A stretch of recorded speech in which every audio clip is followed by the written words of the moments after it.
because what you spoke was so dangerous, it stopped me from teaching what I've prepared to teach. Because I thank God that it happened, that because of that one statement, we are all going to be blessed with the truth. Praise God. Do you remember Jesus said, when my word abides in you, you shall know the truth, and the preacher will set you free. Thank God he did not say the preacher will set you free, because there are very few preachers in town. Praise God. He said the truth will set you free. My friend, if you are living a defeated life, don't blame God, don't blame the devil. Check out, are you searching for the truth? And if you are searching for the truth and you apply the truth, that truth will surely set you free. Praise God. Many Christians who have been defeated in life are defeated because they believe and confess the wrong things. What is the Bible speaking about people being defeated? Why are people defeated? Why are Christians defeated? Honestly speaking, we Christians are anointed by God. We were singing the songs of the Holy Spirit, and the Holy Spirit is the spirit of victory. The Bible says when the anointing comes, he removes the burden and destroys the yoke of the devil. Then how come Christians live a defeated life? Come on, how? The Bible clearly says in Hosea chapter 4 verse 6, Hosea chapter 4 verse 6, my people are destroyed because of the devil. Thank God nobody knows it. I spoke something wrong. Can you put that? Good. Hosea chapter 4 verse 6. Just put 4. Yeah, that's all. Click.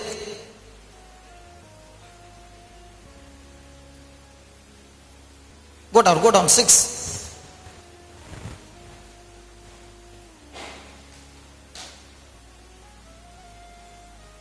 Please read.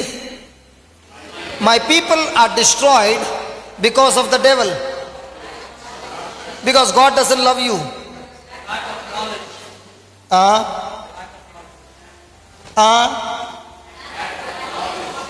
So my friend, can you blame the devil? Can you blame God? Can you blame somebody? God's word clearly says, my friend, if you are living a defeated life, it is because of lack of knowledge. I'll give you my own example. 14 years back, I lived a defeated life. A life where I became bankrupt. A life where I was afflicted by demons. A life where I'd lost my memory. A life where I'd become totally a gone case. But praise be to God, 14 years back, I got the first touch of the Lord, and I came to realize that if I can get this knowledge and apply it in my life, it has the power to change my future. And from that time on, it's been 14 years. If people ask me, many people doubt me, are you a Catholic? You know why? Because I speak the word of God all the time. Catholics are not supposed to speak God's word. They are only supposed to say the rosary. Times have changed, my friend. Times have changed. I have got addicted to the word of God. Because if a person is saying, I love Jesus, and he doesn't love the word of God, there is something big problem in you. Because God and his word are the same. And look what he's saying. My people are destroyed for lack of knowledge, because you have what? Rejected knowledge. From where are you getting your knowledge? From the word of God, or from some magazine, or from some movie, or from where? Because every moment of our life, whether you like it or not, we are receiving information. And every information that you receive is a knowledge. And if the information is wrong, then your thinking is wrong. When your thinking is wrong, your believing is wrong. When your believing is wrong, your words are wrong. When your words are wrong, your actions are wrong. And when your actions are wrong, your harvest is always going to be wrong.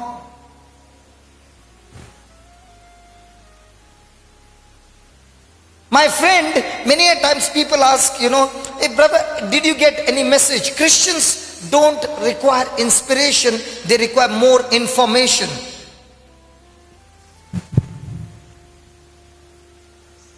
And that information you can get from the Word of God. But you know what you will say? Hey brother, pray over me and give me some information or give me some inspiration. My friend, I can give you information, but there are so many other information that you got that is going to come and snatch that information that is the Word of God and destroy your life. Look what he's saying. My people are destroyed because of lack of knowledge. Jesus gave a fantastic solution. He gave a truth. He said the sower went and sowed the seed, and the Bible says whenever the word of God is being preached or taught, Satan comes at once. Why do you think Satan comes at once? Because he knows the moment you get this knowledge, your whole future is going to change. Because the moment you get this knowledge, your thinking is going to change. Your words are going to change. Your emotions are going to change. Your actions are going to change. Your habits are going to change. Your character is going to change. And you are going to live a victorious life. And that's why Jesus gave us 3 different kinds where Satan can take that seed away from you. First one, a person who heard the word but did not understand. Did not understand means he did not have working knowledge how the word works. He did not have the deeper insight.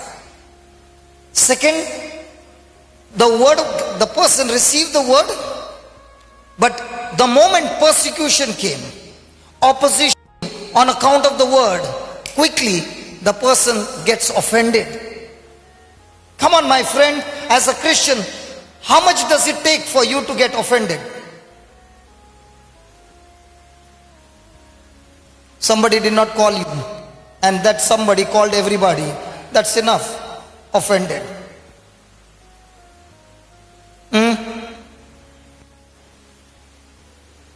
For silly things you get offended, and every time you get offended, you know what? Satan has snatched that word out of your life. You are on a wrong knowledge. You are on the life of defeat. Ask your neighbor, how quickly do you get offended? Can you ask your neighbor? How quickly do you get offended? And if you're a person who gets offended quickly, my friend, I can guarantee you, your life will be miserable. I'm not saying, Jesus is saying. Third category. The third category is sinfulness, the desires of this world, the lust of this world. And one more thing that Jesus added to that was worry. Hey, have you heard the word worry? Hello? If you are a person who is all the time getting worried, it's because you do not have the right knowledge of the word. You have the good knowledge of the world and the knowledge of defeat and the knowledge of your problems. And that is why the whole day and night you are thinking about it, and you are speaking it, and you are feeling it, and you are imagining it, and you are blaming on God, and He's saying, God, why is my life so miserable?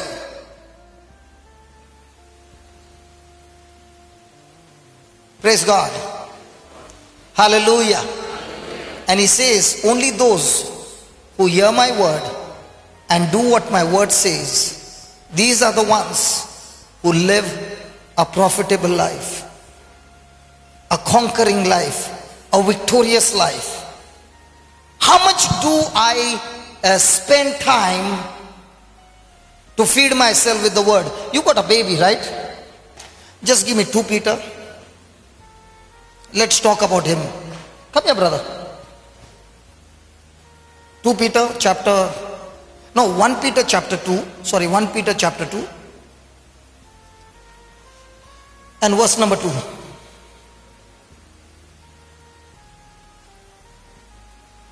Please read that. As newborn babes, desire the sincere milk of the word, that you may grow thereby. As newborn babes Desire desire or crave for the pure, sincere milk of the word. of the word, so that you might grow by them. Okay, you got a baby. Okay, how many times does your wife, as a mother, feed the baby with milk? She's feeding chicken or milk? So I was sure about milk. No salad and all. Okay, only milk. Okay, milk. How many times in a day? Obviously, morning once, afternoon once, and night once. Yeah, every 2 hours. Correct. Thank God. Every 2 hours. 2 hours. Why does your wife, as a mother, feed the baby 2 hours? It's because the baby cries. So now I understood why mothers feed the baby milk, so that they don't want the baby to stop crying. You better go home and ask your wife. Okay?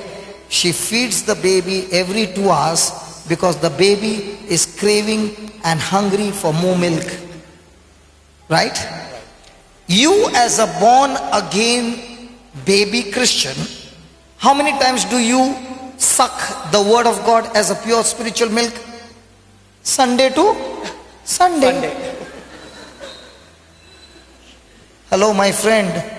You can laugh tonight, but after this night vigil, when you go out, the same devil is waiting for you and is doing the same mischief, and because you have no knowledge, he is enjoying every moment and destroying your life.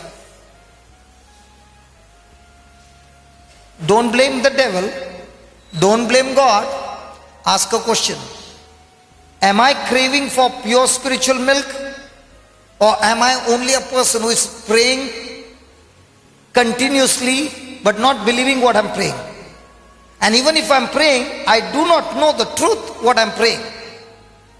My friend, prayer is very dangerous, because when you're praying, you are opening your mouth and speaking words, and remember, every word is going to bring forth manifestation. So if your knowledge is wrong and your praying is wrong, then you yourself will activate the wrong thing in your life and destroy your own future quickly. Let me repeat again. Prayer is dangerous.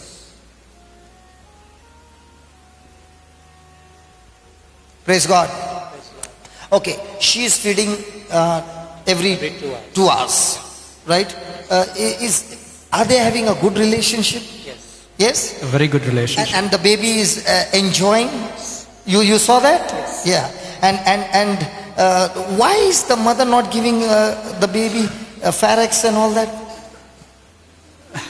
He doesn't know. No, he doesn't know. Second baby and he doesn't know. First one I could have. Okay, first one I could have understood. Praise God. Okay. Okay, as mothers, there are some who are mothers here, right? Does the milk have medicine property? Does it have the power to make the baby grow? Yes. Come on. Yes. So my friend, anything that you want good health, it's there in this milk. You want strength in your life, it's there in this milk. You want protection, the mother Hugging the baby. there is a warmth.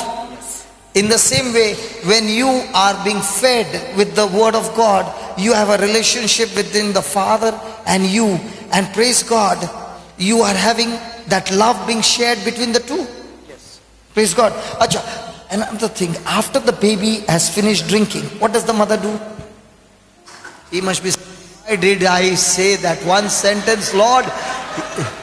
What does the mother do? Obviously, She put the burps baby. him and then put him to sleep. She burps him and puts him to sleep. Why does she burps him? He has to digest the word of God. His milk. Because if the baby doesn't burp, what will happen to the milk? It will come out. And even if it doesn't come out, what will happen? There will be a stomach pain. Right? In the same way, how many times we suck the milk and then we have a burp? You know what's the meaning of having a burp? Many people will come and tell me, you know, brother, I read the Bible every day. Good. What did you read in the morning? That. So that means there was no burp. Drank the milk. So tell me, my friend, how many Christians truly have burp after drinking the milk called the Word of God?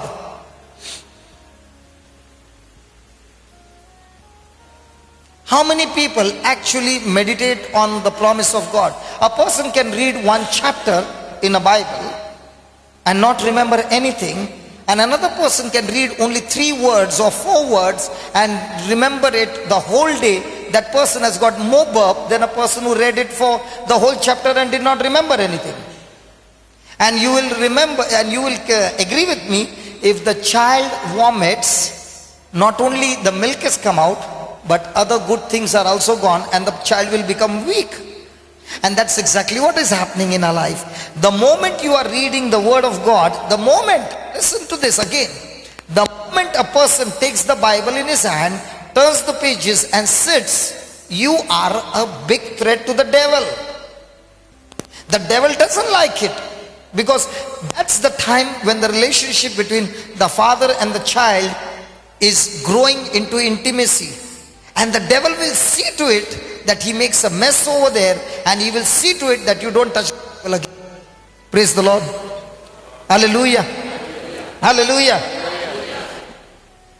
Now, as the baby is drinking milk every day, by now the baby must have started recognizing the mummy, no? Yeah? Correct, no? In the same way, those who study and drink the milk every day, they can recognize the voice of the good shepherd. Otherwise, they are wondering, who spoke to me?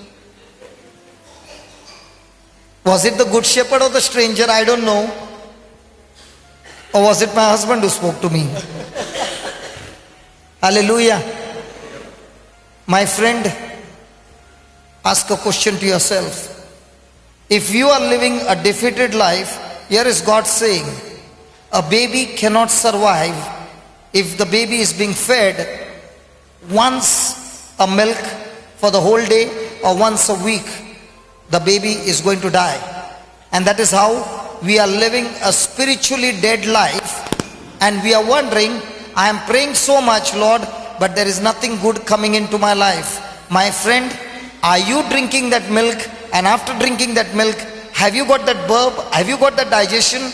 Have you been believing that word? Have you been meditating on that word? Have you been putting that word into practice? And if yes, praise God, I can guarantee you, your life is going to be awesome.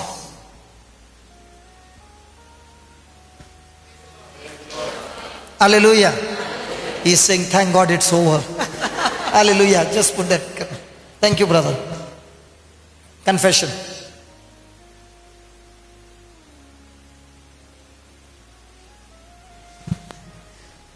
Therefore, we must understand the law of confession. Now, what is the meaning of the word confession?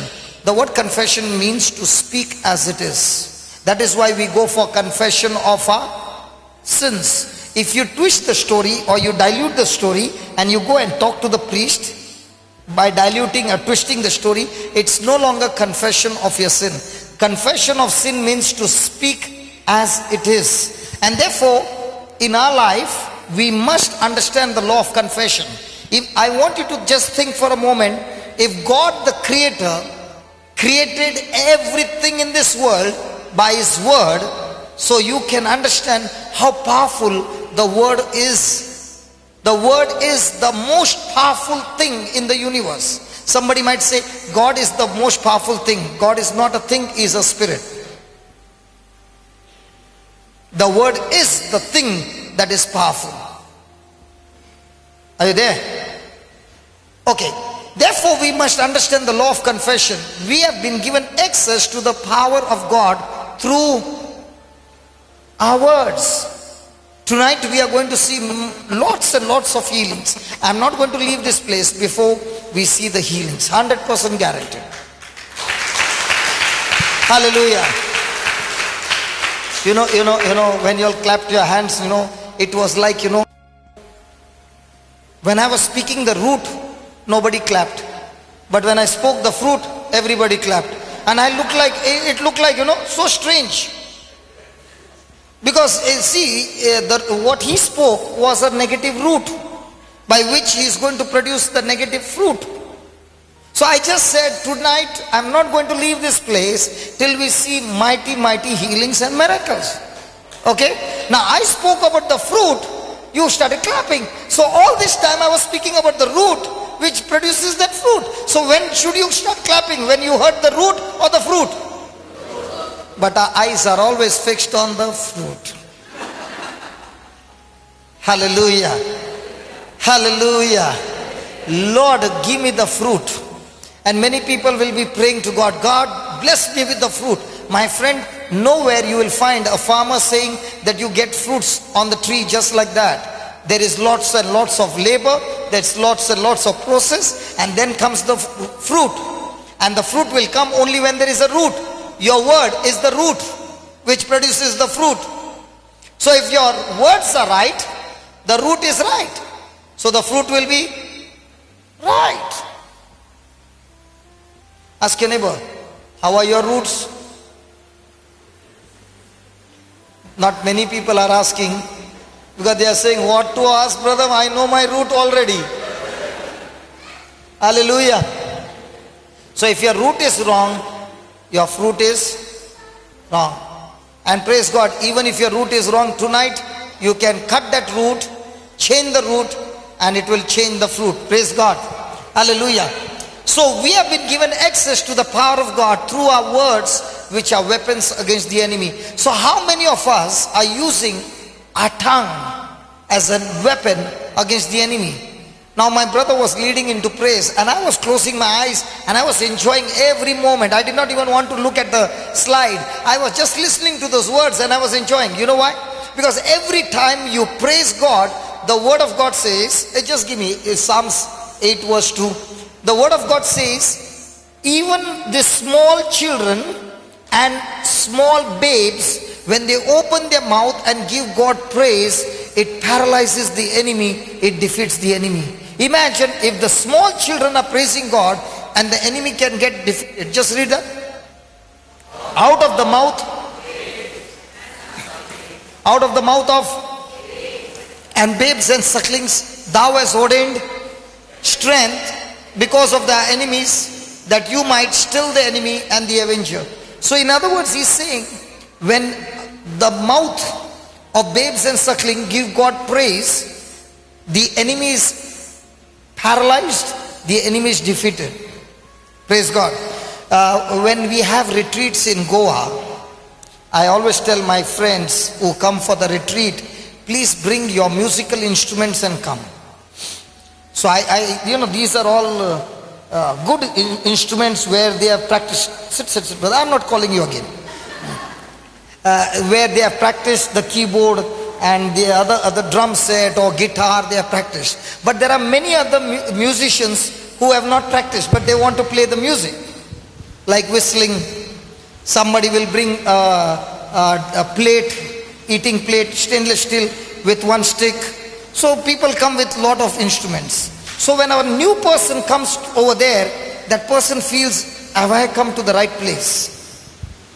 Because there is, imagine about 1700 people, out of which 600 or 700 are whistling. What will happen?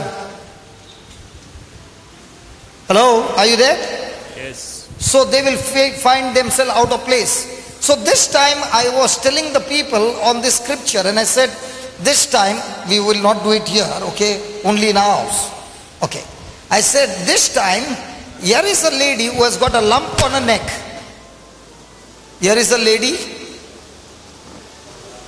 who has got a lump on her neck. We are not going to pray. We are going to believe that every breath that comes out of her mouth has got power, and we are only going to whistle for 1 minute. People can whistle and people can make a joyful noise unto the Lord. And by the time that 1 minute is over, we will check whether the lump is there. You know what happens? Before the 1 minute can get over, the lump is gone and the woman is healed.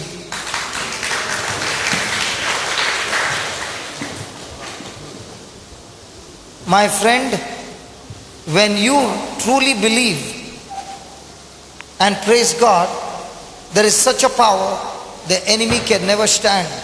And the enemy will try his best to give you worry, anxiety and fear, and instead of praising God, you will be grumbling, murmuring and complaining. And if you are coming under this category, the Bible clearly says the people of Israel, whom God wanted to take them to the land flowing with milk and honey, they could not reach there because of their complaining, murmuring and complaining. The snakes bit them and they all died in the desert. Praise the Lord. Hallelujah.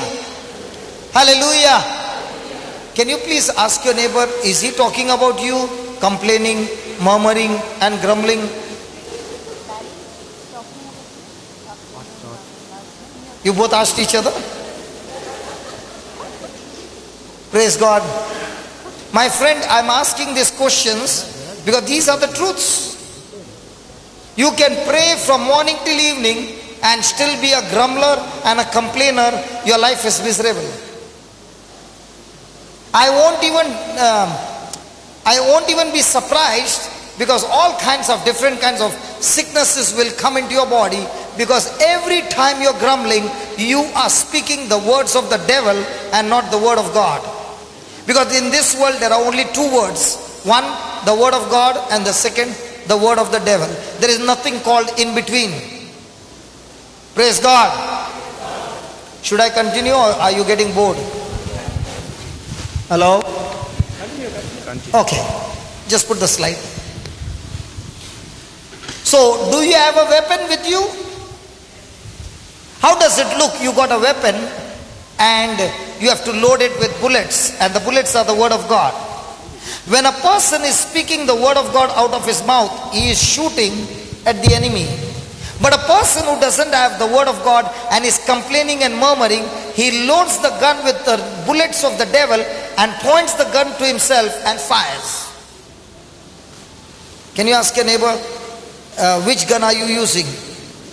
On the enemy or the gun on yourself? On yourself, me also. Hello? My friend, I've seen people who are praying from morning till evening. They can pray and pray and pray and pray and pray and be a world champion in worrying. And they say we pray, we fast, but we don't get any result. My friend, in the Lord's kingdom, everything operates by believing. Are you there? Believing. Say that. Believing. Then Satan is applying pressure to get us to quit in these last days. However, we do not have to allow hard times or pressure to defeat us.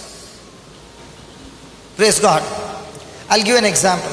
When you go back home, try this. Take half a glass of water and put it in a glass which is transparent so that you can see it.